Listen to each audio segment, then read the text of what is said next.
Hi, my name is John Rovi, and over the past 4 months or so, I've been working on this project, which is building the wooden part of the cross for the new crucifix that's hanging in the Prince of Peace Catholic Church in Plano, Texas. And through that process, it's been a lot of fun, and over the past 3 weeks, 2 weeks or so, I've had a lot of people who have asked me if there was any extra wood and so forth, because they would like to have a cross for their home out of the same wood for the from the cross at Prince of Peace. So I'm excited about making this offer available to you, and wanted to make this video and just kind of present that. So what I'd like to do is talk first about the wood and just give the broad picture on the wood itself, where it comes from. I'd like to talk about the process of building these crosses, and then talk about the offer and the opportunity and so forth. The crucifix itself is built from a solid piece of longleaf pine, and the beam itself, the cross is built from a recycled, reused structural roof beam that came out of a textile mill in South Carolina. The beam itself started out, or when we got it, was a 14-inch by 14-inch by 20-foot long structural beam. The size of that, because it was a structural beam, and if it's 14 by 14, then you've got the circumference around it, and based on how long it takes for a longleaf pine tree that size and that mean length to grow, it could be anywhere from 100 to 150 years at minimum. So you tack that on to the fact that this building was completed in 1893, you're looking at wood that is at least 220, maybe 250 years old, and it could be even older than that. So that was really the significance behind that piece of wood for that crucifix that's hung at Prince of Peace. So the opportunity there is that same wood that's used for this. So the process I go through in building these crosses is basically have to take and try to form some blanks that are about the size of the cross.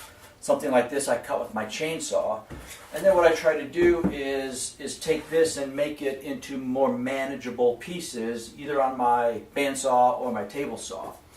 And then what I try to do is come up with blanks like this, which is just the rectangle.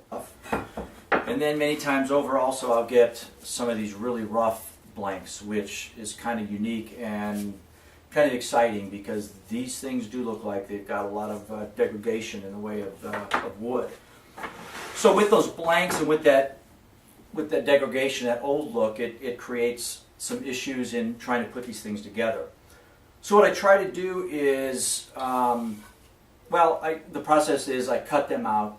I cut a lap joint in, and here's this one here, which is I put the lap joint in, and then there's a horizontal that goes in. Then I drilled 2 holes in the back and put wooden dowels, or I call them pins. So there's 2 pins in the back, they're glued in front, the pins are glued in, and it makes for a very, very solid joint, just like the joint that's at the big cross at Prince of Peace. So this is what they come out with, or what they finish out at. I've got 1 coat of a Danish oil on here, and based on the surveys that I've done, I'm going to have a darker finish, and then maybe a medium finish that I'll put on the crosses. So got a hole in the back for you to hang it on a wall, and the finish on some of these, the distressing, some of them are mild, like this one. This one is fairly mild compared to the rest of some of these crosses, and some of these I've got, like these 2, which are fairly rough or distressed. This one here, if I turn it, you can maybe see the light coming through, because it's got about 2/3 of the way through. It's got a slit in it, which separates it into 2 pieces, but it's connected at the top, at the bottom, fairly well. If you like the older looking crosses, this one is really quite cool, I must admit. And then this one here just has a lot of wood fiber that's missing from the top and the side. It's got a hole in the side, which I didn't put in there. That was in there already. That's just what the wood sort of gave me to work with. So a lot of these are exciting because every one of them are different. They're all unique in themselves because of the wood, and we're not dealing with a perfect piece of wood. We're dealing with checks and with some wood rot and some degradation, and a piece that's over 200 years old. There are a lot of opportunities. I wanted to authenticate the fact that this wood is the same wood that was built for the cross at Prince of Peace. So with the amount of wood I have, my best guess is I should have enough for about 90 crosses, but you never know how it's going to net out. I've got somewhere in the ballpark of about 30 to 35 that are already taken, sold, earmarked, whatever you want to call them, and so wanted to kind of open it up to everyone. So what I'm going to do is basically offer this in 3 steps because of the survey that we did and the feedback that we got.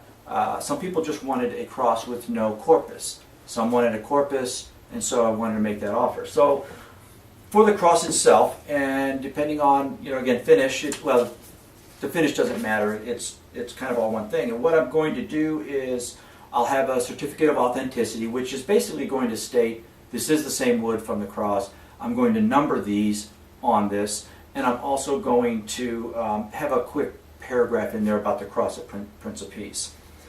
I also wanted to mention that some of the proceeds for the purchase of these crosses are going to be sent back or given back, donated back to Prince of Peace as well. So we'll be doing that.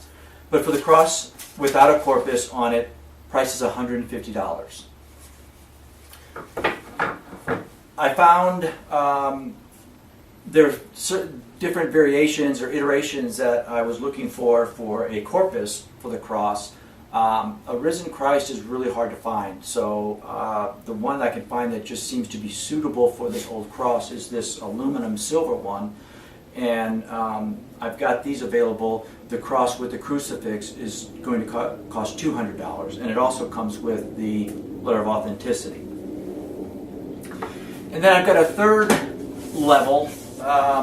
It's Christmas. It's kind of time that giving gifts and so forth. But I thought I'd really step up the wow factor, if you will, of the cross. So what I've done is I made these pine boxes for the crosses to fit in, and I wanted to use some of the same theme in the way of not having any mechanical fasteners, no hinges on this, tying it up with a rope to keep the lid on.